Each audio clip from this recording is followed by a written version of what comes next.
Welcome to red TV. నేను మీ Teja. Trump ఇండైరెక్ట్గా ఇజ్రాయెల్కి support చేస్తున్నారా? ట్రంప్ ఆల్రెడీ యుద్ధాన్ని ప్రకటించేశారా? ఎవరికి తెలియకుండా ప్రైవేట్గా నిర్ణయం తీసుకున్నారా పబ్లిక్ ముందు చెప్పకుండా? దీనికి సంబంధించి అమెరికా మీడియా కొన్ని వార్తలు అయితే రాస్తుంది. అలాగే మరీ ముఖ్యంగా ఇజ్రాయెల్కి సంబంధించి ఎవరైతే ప్రెసిడెంట్ ఉన్నారో ఆయన కూడా నెతన్యాహు ట్రంప్ వచ్చినా రాకపోయినా అమెరికా మాకు సహకరించినా లేకపోయినా మేమైతే ఖచ్చితంగా ఇరాన్ పైన అటాక్ చేస్తాం, ఇంకా కొనసాగిస్తామంటూ కూడా చెప్తున్నారు. అయితే ఇప్పుడు పూర్తిగా అమెరికాకి సంబంధించి ఆ సైనికులు కావచ్చు, ఆ యుద్ధ బలగాలు కావచ్చు, అవన్నీ కూడా ఇరాన్ బోర్డర్ చుట్టూ కూడా మోహరించి అనే ఒక వార్త అయితే ఇప్పుడు తాజాగా వెలుగులోకి రావడం జరిగింది. సో దీనికి సంబంధించి పూర్తి విషయాలన్నీ కూడా మనం తెలుసుకునే ప్రయత్నం చేద్దాం. మనతో పాటు ప్రస్తుతం జూమ్ కాల్లో సీనియర్ జర్నలిస్ట్ దాము బాలాజీ గారు ఉన్నారు. ఆయనతో మాట్లాడదాం. సార్ నమస్తే సార్. సో ట్రంప్ ఒక కీలక నిర్ణయం తీసుకున్నారు ప్రైవేట్గా. సో ఖచ్చితంగా ఇరాన్ పైన అటాక్ చేయబోతున్నారు. ఇజ్రాయెల్తో చేసినా లేకపోతే అమెరికా చేసినా ఇందులో ఎటువంటి సందేహం కూడా ఉండదు అంటూ కూడా చెప్తున్నారు. అండ్ దీనికి సంబంధించి అసలు పూర్తి సమాచారం ఏంటంటే కలిసి అటాక్ చేయబోతున్నారా లేకపోతే ట్రంప్ ఒక నిర్ణయం తీసుకుని ఈ అటాక్ నుంచి చేస్తున్నారా? ఆల్రెడీ ఇజ్రాయెల్ యుద్ధంలోనే ఉంది ఇరాన్ మీద. ఒక ఇప్పుడు 9వ రోజు ఈ రోజు 13వ తేదీ స్టార్ట్ చేసింది. దానికి ప్రతిగా ఇరాన్ కూడా ఇజ్రాయెల్ మీద అటాక్ చేసింది. ఇది అందరికి తెలిసిన విషయమే. ఇప్పుడు ఏంటంటే ఇప్పుడు వస్తున్న సంచలనమైన వార్త ఏంటంటే ట్రంప్ అండ్ గ్రీన్ సిగ్నల్ ఇచ్చేశాడు ప్రైవేట్ గా. సో అమెరికా బలగాలన్నీ కూడా ఇరాన్ చుట్టూ మోహరిస్తున్నాయి. సో అమెరికా కూడా ఇరాన్ మీద దాడి చేయబోతుంది. అంటే కలిసి ఆల్రెడీ ఇజ్రాయెల్ చేస్తుంది, ఇప్పుడు అమెరికా కూడా చేస్తుంది. ఎందుకంటే అమెరికా అవసరం లేకుండా ఇజ్రాయెల్ ఒకటే ఇరాన్ని దెబ్బకొట్టే పరిస్థితి లేదు. ఎందుకు లేదంటే వాళ్ళ దగ్గర బంకర్ బస్టర్ బాంబు అనేది ఇజ్రాయెల్ దగ్గర లేదు.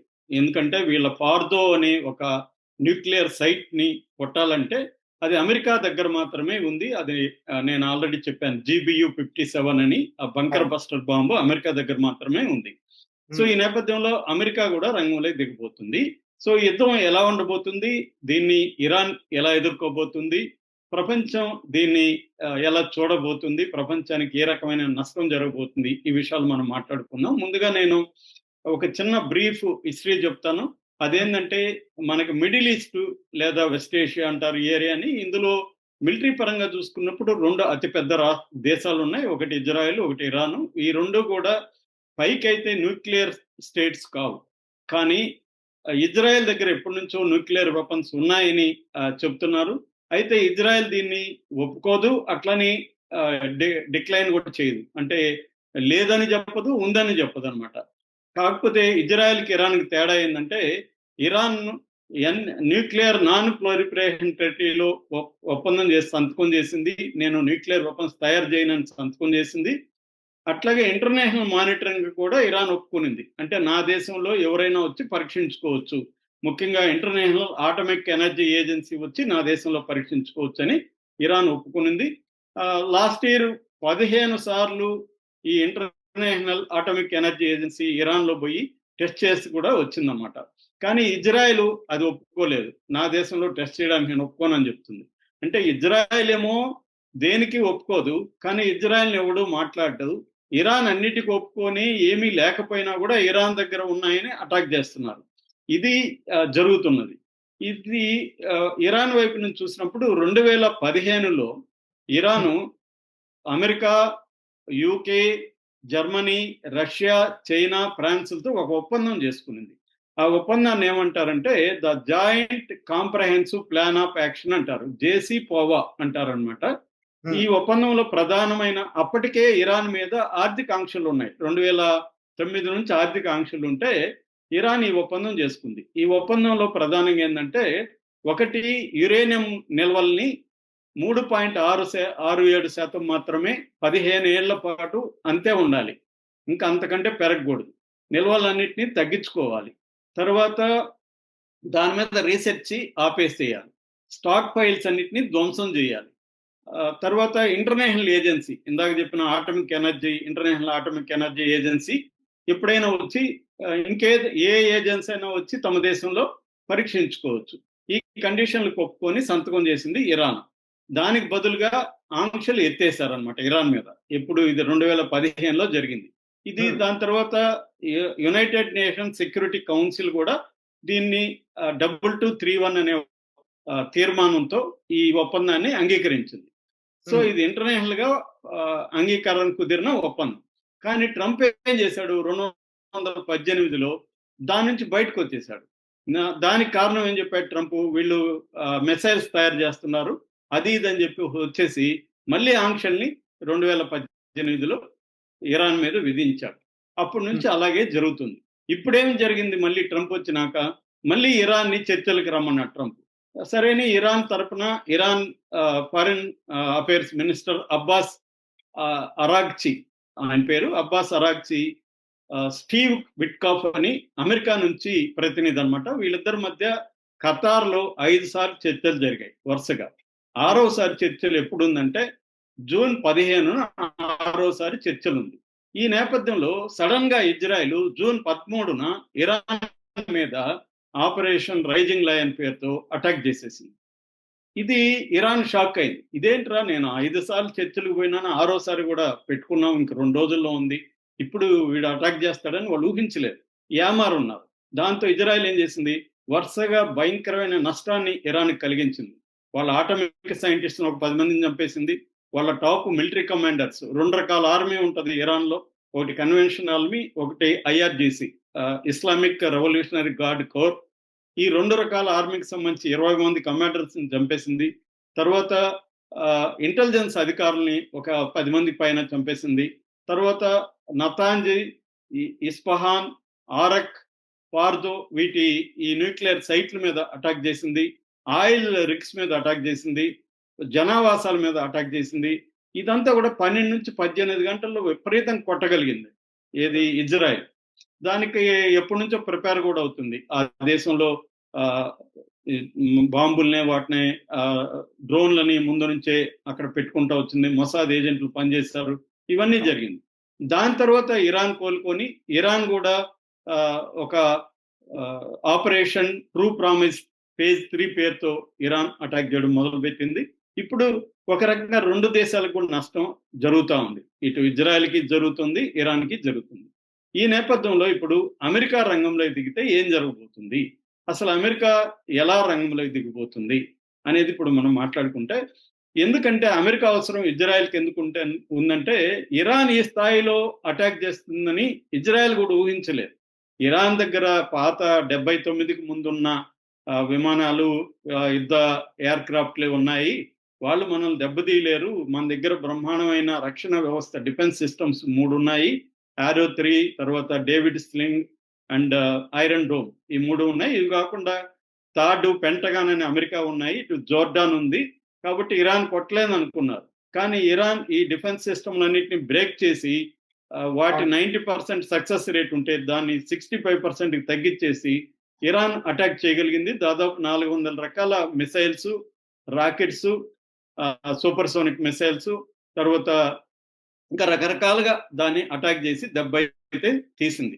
ఇరాన్కి జరిగినంత నష్టం జరగలేదు, కానీ ఎప్పుడూ జరగనంత నష్టం ఇజ్రాయెల్లో జరిగింది.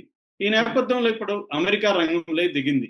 అమెరికా ఏం చేస్తుందంటే ఆల్రెడీ ఈ మిడిల్ ఈస్ట్ ప్రాంతాల్లో మొత్తం 19 దేశాల్లో దాదాపు 50,000 బలగాల్ని అమెరికా మోహరించి ఉందన్నమాట. ఫర్ ఎగ్జాంపుల్ వీళ్ళు ఎలా మోహరించి ఉన్నారంటే, ఒకటి నావెల్ అసెట్స్ అంటారు, అంటే సముద్ర మార్గంలో రెడ్ సీలో, పసిఫిక్ గల్ఫ్లో, తర్వాత గల్ఫ్ ఆఫ్ ఒమెన్లో వీళ్ళ ఎయిర్ క్రాఫ్ట్ క్యారియర్స్ని, తర్వాత డిస్ట్రాయర్స్ని, సబ్మెరైన్స్ని సముద్రాల్లో మోహరించి పెట్టున్నారు. అట్లాగే ఎయిర్ అసెట్స్ అంటారు, fighter jets, F-16, F-22, F-35 ఇలాంటి ఫైటర్ జెట్స్ని కూడా రంగంలోకి దించేసింది. రీఫీలింగ్, స్కైలోనే ఫీలింగ్ చేసుకోవచ్చు అనమాట. అలాంటి ఫీలింగ్ ట్యాంకర్స్ ఉంటాయి, ఎయిర్ ట్యాంకర్స్, వాటిని కూడా యూరోప్ నుంచి మిడిల్ ఈస్ట్లోకి తీసుకొస్తూ ఉంది, ఇంకా వస్తుంది అనమాట. ఇది అందుకనే 2 వారాలు టైం అడిగింది. తర్వాత బాంబర్స్ ఉంటాయి. ఈ బాంబర్స్ లో ప్రధానమైంది నిన్న చెప్పుకున్నాం GBU-57. GBU అంటే ఇదేంటంటే GBU అనేది బంకర్ బస్టర్ బాంబు. దీన్ని MOP అంటారు, మ్యాసివ్ ఆర్డినెన్స్ పెనిట్రేషన్. అంటే దాదాపు 200 అడుగులు భూమిలోకి అది వెళ్ళగలదు, డ్రిల్ చేసుకుంటా వెళ్ళగలదు. దీన్ని B-2 అనే ఒక బాంబర్ క్యారీ చేసుకొని వెళ్తుంది అనమాట. ఈ B-2 అనేది 2 జీబీయూని గైడెడ్ బాంబ్ యూనిట్ అంటారు జీబీయూని. రెండిటిని ఒకటి తీసుకెళ్లగలదు. అలాంటిది డియో గార్సియాలో 6 పెట్టారనమాట. ఏది B3లు 6 ఉన్నాయి. 6x2 12 బంకర్ బాంబుల్ని అది తీసుకెళ్లగలదు ఇరాన్ మీద. దేనైనా కొట్టేయగలదు. ఎంత లోతులో ఉన్నా కొట్టేయగలదు అనమాట. అంటే దాని స్పెషాలిటీ ఏంటంటే ఒక బాంబు వేస్తారు, అది 200 అడుగులు వెళ్తుంది. మళ్ళీ అదే హోల్లో రెండో బాంబు వేయగలరు. అదేం చేస్తుంది, దీన్ని మొదటి బాంబుని పుష్ చేసి ఇది కిందికి వెళ్తారు. కాబట్టి అలాగా ఎంత ఒక 1/2 కిలోమీటర్ వరకు కూడా ఇవి వెళ్ళగలవు. అంటే పర్వతాల్లో కూడా చొచ్చుకొని వెళ్ళిపోగలవు అనమాట. సో దీన్ని ఫస్ట్ ప్రయోగించబోతున్నారు. అది కాకుండా గ్రౌండ్ ఫోర్సెస్ ని కూడా దింపారనమాట, మిలిటరీ ఫోర్సెస్ ని. సో ఇప్పుడు ఇది ఒకటి జరుగుతా ఉంది. రెండోది ఎవాక్యువేషన్ జరుగుతుంది. నాన్ డిఫెన్స్ పర్సన్స్ ఉంటారు కదా ఈ ఏరియాలో, అమెరికా వాళ్ళు రకరకాల పనుల మీద వాళ్ళు ఉంటారు, వాళ్ళందరినీ వచ్చేయమని చెప్పింది. ఎవాక్యువేట్ అవుతుంది. అట్లాగే డిప్లొమాట్స్, ఎంబసీలో ఉండే ఫ్యామిలీస్ వాళ్ళందరినీ కూడా తరలిస్తున్నారు. తర్వాత ప్రైవేట్ సిటిజన్స్ ఉంటారు కదా, ఇరాన్లో కావచ్చు, ఇజ్రాయెల్లో కావచ్చు, ఈ ప్రాంతాల్లో వాళ్ళందరినీ కూడా తరలిస్తున్నారు. తర్వాత కొన్ని ఫ్లైట్స్, యుద్ధానికి పనికిరాని ఫ్లైట్స్ కానీ, ల్యాండ్ కాన్వాయ్స్ కానీ, క్రూయిజ్ షిప్పులు ఉన్నాయి అక్కడక్కడ, లగ్జరీ షిప్పులు, వాటన్నిటిని కూడా అమెరికాకి తరలిస్తా ఉన్నారు. ఒక ఖతార్లోనే 40 విమానాలను తరలించినట్టుగా శాటిలైట్ చిత్రాలు వచ్చాయి. అంటే అమెరికా యుద్ధ ప్రయత్నాల్ని చేసుకుంటూ వస్తుందన్నమాట. క్లియర్గా మనకి అర్థమైపోతుంది. ఇప్పుడు దీన్ని ఇరాన్ ఎదుర్కోక తప్పదు. ఎందుకంటే చర్చలకి అమెరికా పైకి అంటుంది కానీ యుద్ధమే చేయాలని అమెరికా డిసైడ్ అయిపోయింది. డిసైడ్ అయిపోయినాక ఒక పక్క ఇజ్రాయెల్ దెబ్బ కొడుతూ నువ్వు మళ్ళీ చర్చలకు రా, కంప్లీట్ సరెండర్ అవ్వని ట్రంప్ పిలుస్తున్నాడు. అందుకనే అబ్బాస్ అర్గాచి చెప్తున్నాడు, ముందు ఇజ్రాయెల్ని మీరు ఆపండి, మేము చర్చలకు వస్తామని చెప్తే అది వినట్లేదు. అంటే అబ్బాస్ అర్గాచి కూడా ఇందాక మాట్లాడుతూ గంట క్రితం అమెరికా మా మీద దాడి చేయడమే లక్ష్యంగా ఉంది, చర్చలు అనేది లేదు, అది మమ్మల్ని ప్రపంచాన్ని మోసం చేస్తుందని చెప్పాడు. సో ఇప్పుడు ఇరాన్ అటాక్ చేయబోతుంది. ఇరాన్ ఎలా అటాక్ చేస్తుంది? ఇరాన్ ఏం చేస్తుందంటే ఈ అమెరికా బేసెస్ ఉన్నాయి కదా ఈ కంట్రీల్లో, వాటి మీద అటాక్ చేస్తుంది. సో అమెరికా సైనికుల మీద దాదాపు 50,000 మంది సైనికులు ఉన్నారు కాబట్టి 50,000 మంది సైనికుల మీద అటాక్ చేస్తుంది. అట్లాగే అరేబియా సీలో ఈ అరేబియన్ కంట్రీస్లో, అరబిక్ కంట్రీస్లో ఉన్న అమెరికాకు సపోర్ట్ చేసే సౌదీ అరేబియా కావచ్చు, యుఏ కావచ్చు, ఖతార్ కావచ్చు, ఇలాంటి దేశాల్లో ఉండే ఆయిల్ రిగ్స్ మీద అటాక్ చేస్తుంది. అంటే ఒక ప్రపంచానికి ఆయిల్ సంక్షోభాన్ని క్రియేట్ చేయాలని ఇరాన్ ప్లాన్ చేస్తుంది. అలాగే తన దగ్గర ఉన్న, తన కంట్రోల్లో ఉన్న ఒక జలసంధి ఉంది, హార్ముజ్ జలసంధి. దాంట్లో 20% షిప్పులు, కార్గో షిప్పులు దాంట్లో నుంచి రావాలి ప్రపంచవ్యాప్తంగా. సో దాన్ని ఆపేస్తుంది. అట్లాగే రెడ్ సీ, హౌతీ కంట్రోల్లో రెడ్ సీ ఉంది, దాన్ని ఆపేస్తుంది. దానివల్ల ఏమవుతుందంటే 20-30% కార్గో ఆగిపోతుంది. అంటే గ్యాసు, ఎల్పిజి ఇవన్నీ ఆగిపోతాయి అన్నమాట. దానివల్ల రేట్లు పెరిగిపోయి ప్రపంచం అంతా కూడా ఒక సంక్షోభం వచ్చే అవకాశం ఇరాన్ చేయాలని ప్లాన్ చేస్తుంది. దాంతోపాటు ఇరాన్తో పాటు యాక్సిస్ ఆఫ్ రెసిస్టెన్స్ పేరుతో ఇటు హిజ్బుల్లా, హౌతీ, హమాస్, షియా మిలిషియా ఇరాక్లో, సిరియాలో షియా మిలిషియా, వీళ్ళందరూ కూడా అటాక్ చేసే అవకాశం ఉంది. ఇది ఇరాన్ చేయబోతుంది. అయితే ఇరాన్ బలహీనంగా ఉంది ఇప్పుడు. ఇరాన్కి ఆర్థికాంక్షల వల్ల వాళ్ళ ఆర్థిక వ్యవస్థ చాలా ఘోరమైన పరిస్థితిలో ఉంది. ఏదో చైనా, రష్యా ఆదుకోబట్టి కొంతవరకు బెటరు, కానీ కష్టంగా ఉంది. తర్వాత రెండవ అంశం, వాళ్ళకి వెపన్స్ పాత ఉన్నాయి, అడ్వాన్స్డ్ డిఫెన్స్ సిస్టమ్స్ లేవు. మన దగ్గర S-400 మనకి తెలుసు, మన డిఫెన్స్ సిస్టమ్ ఉంటే ఇరాన్ దగ్గర S-300 ఉంది, దానికంటే పాతది, రష్యా దగ్గర కొనుక్కున్నది. దాంతో ఏం ఫైట్, మనమే సరిగ్గా చేయలేకపోయినాం అని చెప్తుంటే అదేం చేయగలుగుతుంది? అంత పాత ఉన్నాయి, మిగతావంతా వాళ్ళు ఓన్గా తయారు చేసుకున్న పాత డిఫెన్స్ సిస్టమ్ ఉన్నాయి. అది ఆల్రెడీ ఇజ్రాయెల్ కొట్టేసింది చాలా వాటిని. అందువల్ల డిఫెన్స్ సిస్టమ్స్ కానీ, అటాకింగ్ సిస్టమ్స్ కానీ, ఎలక్ట్రానిక్ వార్ఫేర్ కానీ, ఏఐ బేస్డ్ వార్ఫేర్ సిస్టమ్స్ కానీ ఇరాన్ దగ్గర లేవు. అట్లాగే దానికి సపోర్ట్ ఇప్పటివరకు ఎవరు కూడా రావట్లేదు. ఖండించారు తప్ప ఇటు చైనా రావట్లేదు, రష్యా రావట్లేదు, నార్త్ కొరియా రావట్లేదు, ఎవరు కూడా రామనేశారు. దాంతో పాటు పనిచేస్తున్న యాక్సిస్ ఆఫ్ రెసిస్టెన్స్ లో హిజ్బుల్లా కానీ, హౌతీలు